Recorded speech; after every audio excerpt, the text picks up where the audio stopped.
Hi guys, this is Kiddo, and 3 weeks ago I combined Warhammer and Pokemon to create this gigantic abomination of a Venusaur Tyrannofix. I assembled and painted the mini live on stream from start to finish. And in this video, I want to show you the process step by step. It took me 10 streams of 3 hours each to finish the model, and this is why I created this time lapse to guide you through with a voiceover. I hope you like the video, and let's get started. I started to assemble the Tyrannofix, and the model had different options for the gun, the head and the claws, and I assembled them all to see which of the options would fit my idea of a Venusaur best. Usually I have an idea in mind, but I just discover and unfold how I want the model to look like on the way. What I did know was that I wanted to add the Venusaur flower on the back of the model, and therefore I decided to not assemble the Carapace on top the usual way and left it out. I started to dry brush the model as I wanted to use a slap chop technique this time, and I just tried to do that as thoroughly as possible. I get this question a lot, so for everybody who's wondering, I'm using the Anycubic Photon Mono M7 Pro and the Anycubic High Speed Resin in grey. I used Army Paint to Speed Paints for the base of the model, as I find them to work super well on organic surfaces like the skin and the carapace of Tyranids. I chose the color Thunderbird Blue pretty confidently, only to see that it looks really minty on the miniature. But you know, usually 80% of my miniature painting is saving the model anyway, so I just kept going. We're gonna figure it out on the way, guys. No problem. I added Absolution Green for the carapace and started working on the flower.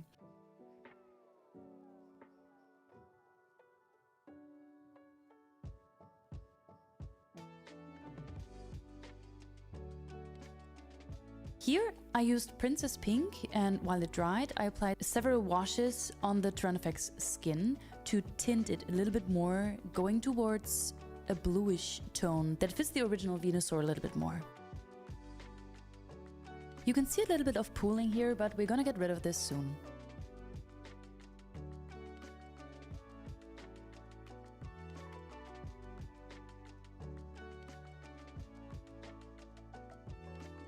I mixed Carmine Dragon and Speed Paint Medium to create another wash for the flower to tint it in a dark pink, kind of reddish tone.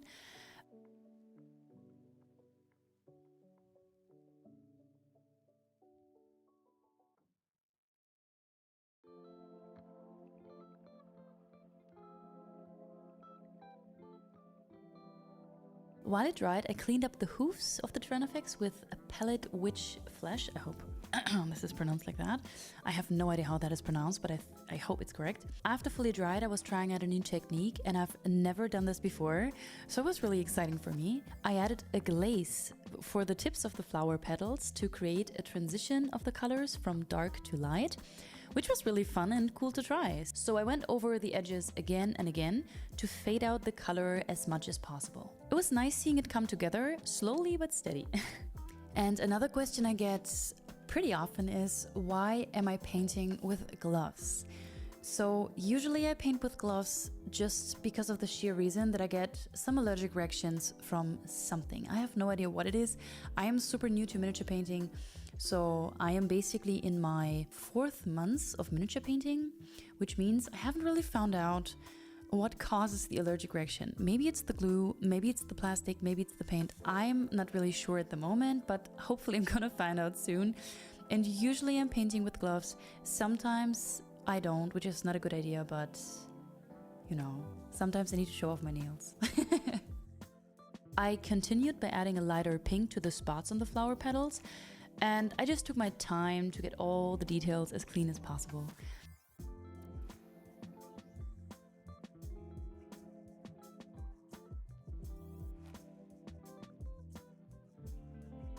I used the same paints to create strokes on the flower to make it more realistic.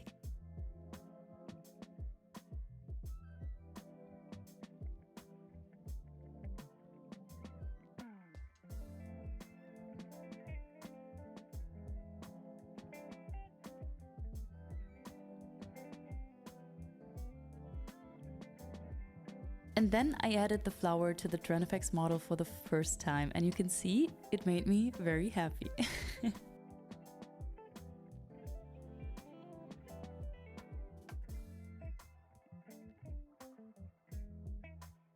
The yellow on the flower stem was a little bit dulled down and dirty, so I used Flash Glitz Yellow to make it pop a bit more and create some highlights on top.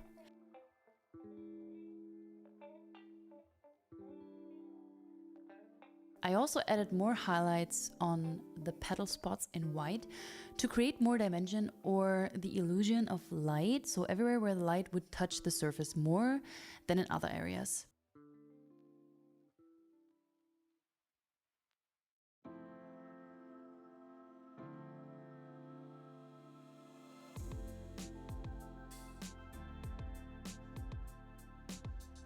I used a darker purple and thinned it down to use it to create shadow around the flower stem and to hide my mistakes I made before. Teehee! Army Paint, I already created shadows and highlights on the model, and in the next steps I wanted to underline them a little bit more with acrylics. Tyranids usually have these strokes on their carapace, and I was checking pictures of a classical color scheme to transfer the colors onto my painting scheme. I started with flesh and continued using Scarsnick green and some lighter layers of the paint by mixing white into it. First, I was kind of shy to add the strokes, but I got more confident over time.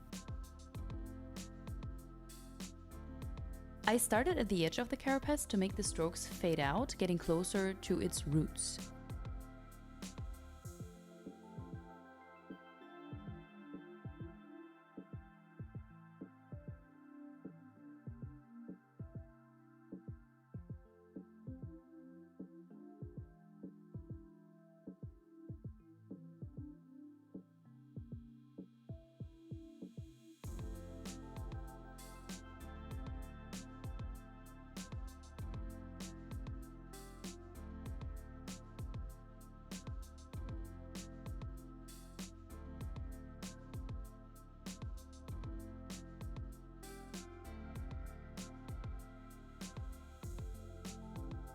After applying a purple wash to melt everything together, I did a little bit of a cleanup on the hoofs and tail ends. I was talking to Chat during the whole experience, and it was the best thing ever to paint minis and chilling with you guys on stream. So thank you so much for everyone who joined my stream during the project. It was an absolute pleasure.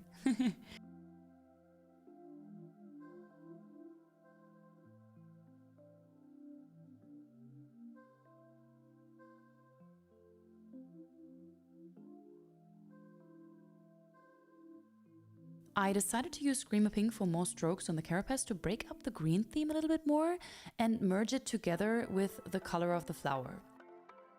I dry brushed the model with Scarsnick Green, Temple Guard Blue, and however that is pronounced, Dicala Lilac, Dicala, the light purple one, to add more highlights.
One of the most important questions for me was which gun am I going to use, and I decided to use option number 2 as the tip of the gun kind of looked like a flower and it really fit my painting scheme.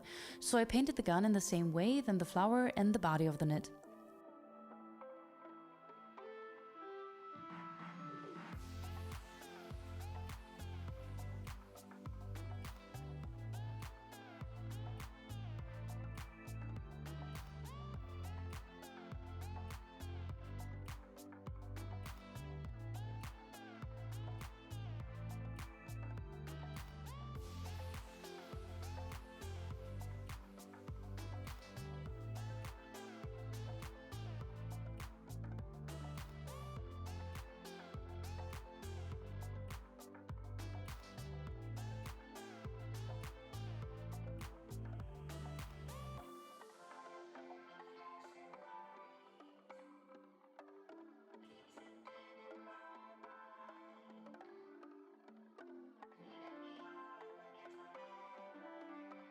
And as you can see, I was just yapping away with chat and showing my other Tyrannid abominations.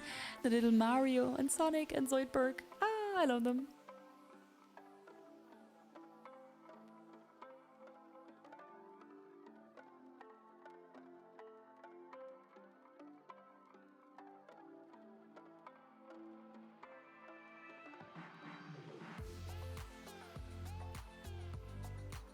Adding a final wash to everything and comparing the pieces if everything is equally painted, and then it's on to the basing.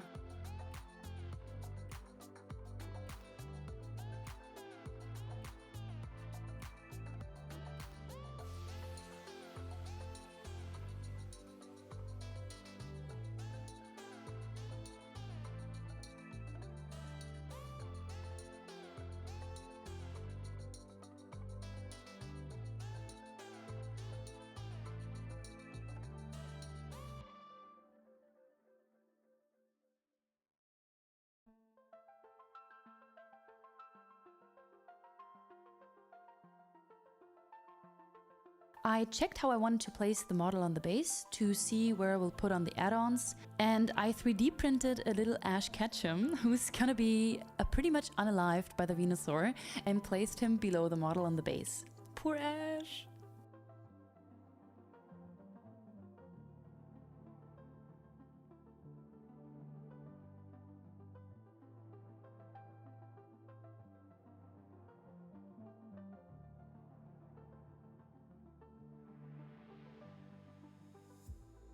For basing, I used a Muddy Ground and Wet Ground by AK Interactive, let it dry,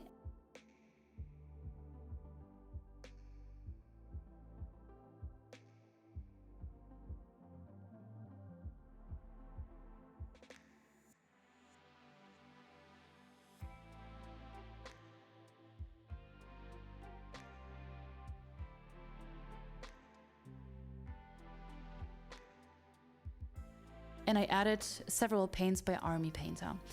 I also added stones and pebbles and dry brushed the whole thing.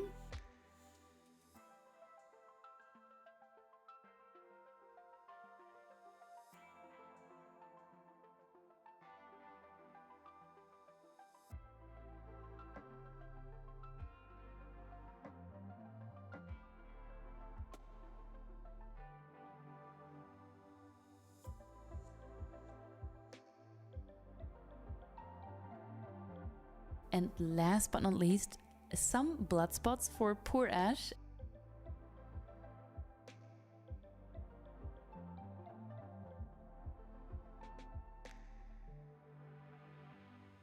And we are done with the Venusaur Tyrannosaurus! Yay!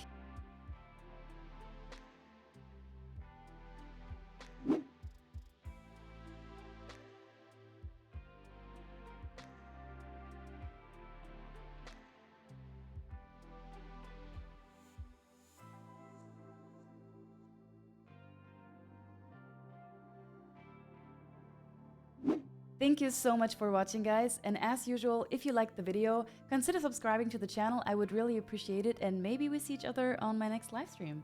It's Laura Kiddo on Twitch, Laura the Kiddo on Instagram, and Laura the Kiddo on TikTok. Thank you so much!